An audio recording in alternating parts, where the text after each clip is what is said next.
information superhighway. The PC on the internet is a mailbox, a telephone, and a television.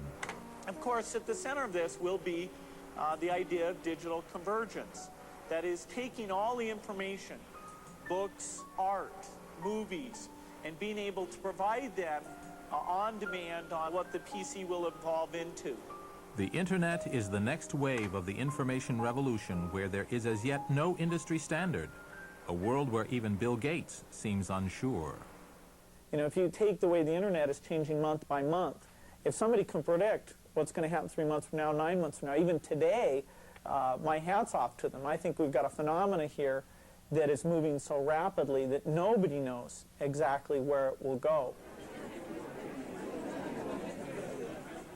Bill Gates isn't resting on his laurels. He's making new alliances, like investing in Steven Spielberg's new movie studio, DreamWorks.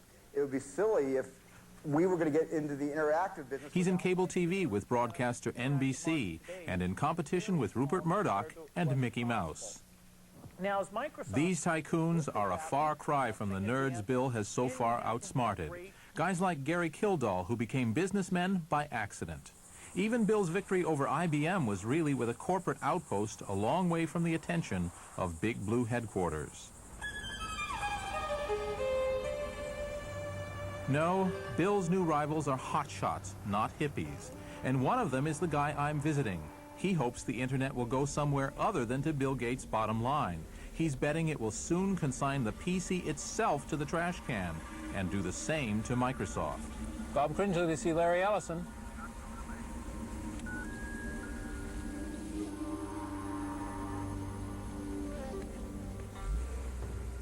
Larry Ellison is the boss of Oracle, a booming business that sells software to companies who share information among hundreds of users. These are temple guardians from the Kamakura period, and they, you'd have one on either side of your door, and the job was to scare employees of Microsoft away and keep them from entering the temple. We shouldn't spend all of our time wringing our hands about, Microsoft, Microsoft world domination. That there's still room left for innovation. There's going to be change, and Microsoft's future is not assured. That's well, anything good for the internet, we're very supportive of, because the internet does not require a PC. Larry believes the PC will be replaced with a cheap device he calls an information appliance. It will be a glorified television which will access information and computing simply by connecting to giant computers via the internet. Just like turning on a tap, and the PC will go the way of the well and the bucket. I hate the PC with a passion. Me going down to the store and buying Windows 95, I get in my car, drive down to a store, buy a cardboard box full of bits, encoded on a piece of plastic, a CD-ROM, bring it home, read a manual, and install this thing. You must be kidding. Put the stuff on the net. It's bits. Don't put bits in cardboard in trucks to stores. Me go to the store, pick this stuff out. It's insane. Okay, I love the internet. I want information, it flows across the wire. So the way ahead is wired. Larry, Bill, everybody agrees on that. And we have the nerds of the 70s to thank for making it possible, whether the PC itself survives or not.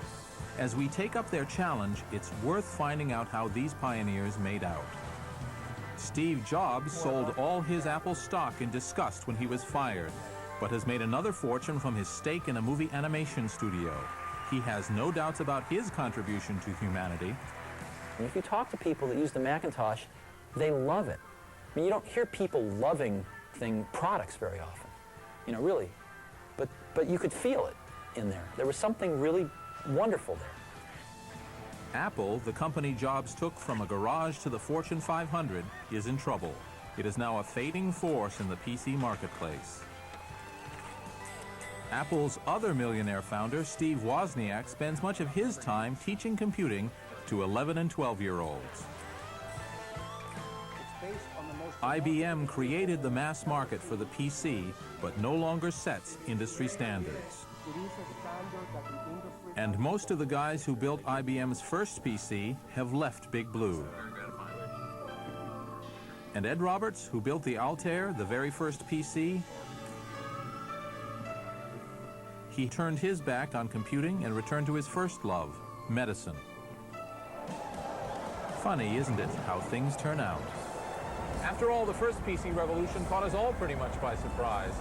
Even Microsoft, with 2,000 millionaires and at least 2 billionaires, never expected to be as successful as they are today.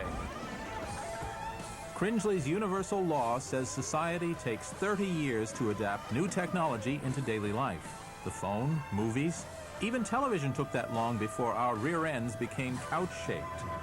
So far, the PC has had 20 years. So what comes next? Well, I'm off to find out.